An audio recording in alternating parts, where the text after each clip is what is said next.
மறுபடியும் காலைல விட்டு வந்தேன். போய் மறுபடியும் காலைல விட்டு ரெண்டு பேரும்.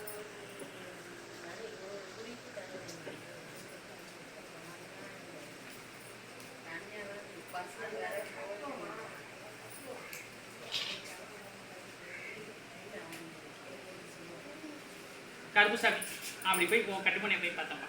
கட்டுமனையில் போய் பார்த்தல இன்னைக்கு நிலைமை போய் பார்த்தனா ஏதோ பேருக்கு தான் சாமி தொழில் எல்லாம் இருக்கு. அதே நிலைமையில தொழிலாம் நல்லபடியாக ஓட வச்சு கொடுத்தா போதுமா?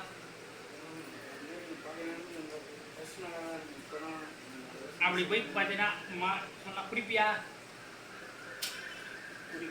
எவ்வளோ குடிப்போம் ஒரு நாளைக்கு? நாளைக்கு ஒரு போட்டல் தான் குடிப்பியா? டைம் கூட குடிப்பியா? குடிக்கிறனோட நீ கரெக்டாக சொல்கிற, உனக்கு தான் தெரியுமா? குடிச்சே ஆகணுமா? அப்படிதான் கட்டாயமா?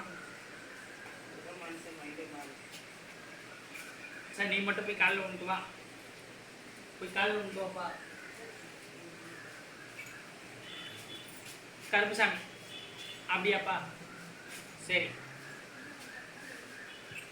அப்படி இருக்குமாப்பா? அதே நிலைமையில போய் பார்த்தீங்கன்னா இன்னைக்கு நிலைமைக்கு போய் பார்த்தீங்கன்னா தொழிலாம் இதில் இருந்தாலும் இன்னைக்கு நிலைமைக்கு போய் பார்த்தீங்கன்னா எல்லாமே இழந்திருக்கணும்.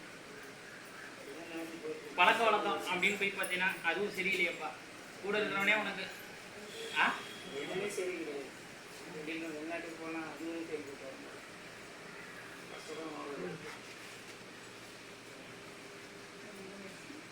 அதே நிலைமையில அப்படின்னு போய் பார்த்தீங்கன்னா நீ என்ன எதிர்பார்க்குற என்கிட்ட?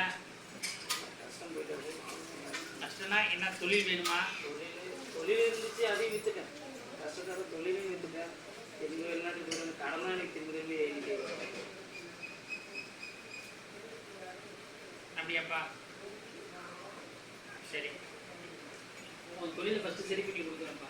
சரியா? வர பௌர்ணமிக்கு என்ன வந்து பாரு. சரியா?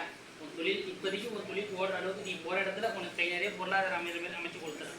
வர பௌர்ணமிக்கு வந்து பாரு. அதுக்கப்புறம் படிப்படியாக உனக்கு ஒரு சொத்து தொழில் கூட்டு தொழில் ஒன்று அமைச்சு தரேன். அதை வச்சு பேரும் முகமாக வாழ வச்சு கொடுத்துறேன். வாழ வச்சு கொடுத்தா கருப்புசாமி மறந்துடக்கூடாது. சரியா? உன்ன மாரி 1000 மீன் உன்னை வாழ வச்சேன். ஆனால் ஒருத்தன் கூட என் எல்லையில் இல்லை. உனக்கும் ஒரு வாய்ப்பு தரேன். அதை ஒழுங்காக பயன்படுத்திக்கிட்டு நீனும் 4 பேருக்கு குழப்ப கொடு, வருவாய் எனக்கு கொடு. எதுவுமே தொழில் பண்ணி உனக்கு ஒரு அடுத்த பௌர்ணமிக்கு வா. அதுக்கப்புறம் வாழ்க்கையில் எல்லாம் படிப்படியாக ஒரு சூழ்நிலையாக கருப்புசாமி மாற்றி அமைச்சு கொடுத்தா போதும். இல்லை கருப்புசாமி வாழ வச்சு கொடுத்தாலும் காப்பாற்றி கொடுத்தேன். என்றைக்கும் உனக்கு பக்கத்துணையாக இருக்கும் பார்ப்போம். கருப்புசாமி உத்தரவிடு. கருப்புசாமி